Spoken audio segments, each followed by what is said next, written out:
Hello, good morning.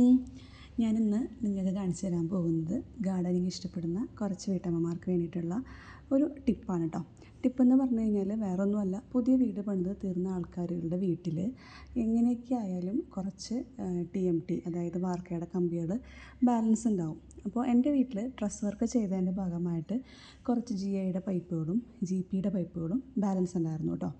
അങ്ങനെ ഈ ഒരടി നീളത്തിലുള്ള TMT പോലും, കമ്പികൾ പോലും ഞാൻ കളഞ്ഞിട്ടുണ്ടായിരുന്നില്ല, ഒക്കെ സൂക്ഷിച്ച് വെച്ചിട്ടുണ്ടായിരുന്നു.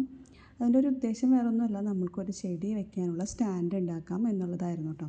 അപ്പോൾ അങ്ങനെ കുറച്ചധികം കമ്പികളുണ്ടായിരുന്നു. അങ്ങനെ ഈ കമ്പികളെല്ലാം എടുത്ത് വെച്ചിട്ട് കുറേ ജോയിൻറ്റ് ചെയ്ത് GIയുടെ പൈപ്പും GPയുടെ പൈപ്പൊക്കെ ജോയിൻറ്റ് ചെയ്ത് വെൽഡ് ചെയ്തിട്ടാണ് ഈ കാണുന്ന സ്റ്റാൻഡ് ഉണ്ടാക്കിയിരിക്കുന്നത്.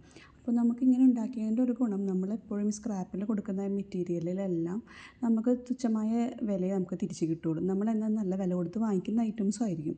അപ്പോൾ എന്ത് വന്നാലും നമുക്കത് വീണ്ടും റീയൂസ് ചെയ്യാൻ പറ്റുന്ന തരത്തിലാക്കി എടുക്കുകയാണെങ്കിൽ അത് ഉപകാരമാണ്. മാത്രമല്ല, നമ്മുടെ ചെടികളെല്ലാം നല്ല ഭംഗിയിലിരിക്കുകയും ചെയ്യും. നമ്മൾ ചില ഡ്രസ്സൊക്കെ ചെയ്ത് കുറച്ചധികം മേക്കപ്പൊക്കെ ചെയ്ത് നിൽക്കുമ്പോൾ, അല്ലെങ്കിൽ ഒരു ഫംഗ്ഷന് പോകുമ്പോൾ നമ്മളൊരു കോൺഫിഡൻ്റ് ആയിട്ട് നിൽക്കുന്നതായി നമുക്ക് തോന്നാറുണ്ട്, സ്വന്തമായിട്ടൊരു കോൺഫിഡൻസ് വരുന്ന പോലെ.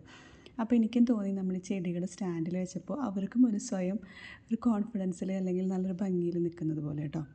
അപ്പോൾ ഇങ്ങനെ ചെയ്തുകൊണ്ടുള്ള മറ്റൊരു ഗുണമെന്ന് വെച്ച് കഴിഞ്ഞാൽ കുറച്ചധികം ചെടികൾ കൊള്ളും.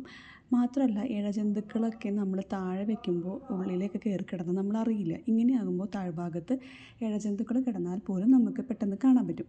പിന്നെ ചെടികൾ ഇഷ്ടംപോലെ നിറയെ ഉണ്ടാവും, ഒരുപാട് ബാലൻസ്. പിന്നെ ഇതുപോലെയുള്ള കുറച്ച് ടിപ്സും കൂടെ, അതായത് നമ്മുടെ ഈ പറഞ്ഞ ബാലൻസ് TMTയും GI പൈപ്പുകളൊക്കെ ബാലൻസ് വന്നതുകൊണ്ട് വേറെ 2-3 ഐറ്റംസും കൂടെ ഞാൻ വീട്ടിലേക്ക് ഉണ്ടാക്കിയിട്ടുണ്ട്. അതും ഞാൻ അടുത്ത വീഡിയോസിൽ കാണിച്ചു തരാം കേട്ടോ. അപ്പോൾ എൻ്റെ വീഡിയോ ഒന്ന് സബ്സ്ക്രൈബ് ചെയ്യാനും ലൈക്ക് ചെയ്യാനും മറക്കരുത് കേട്ടോ.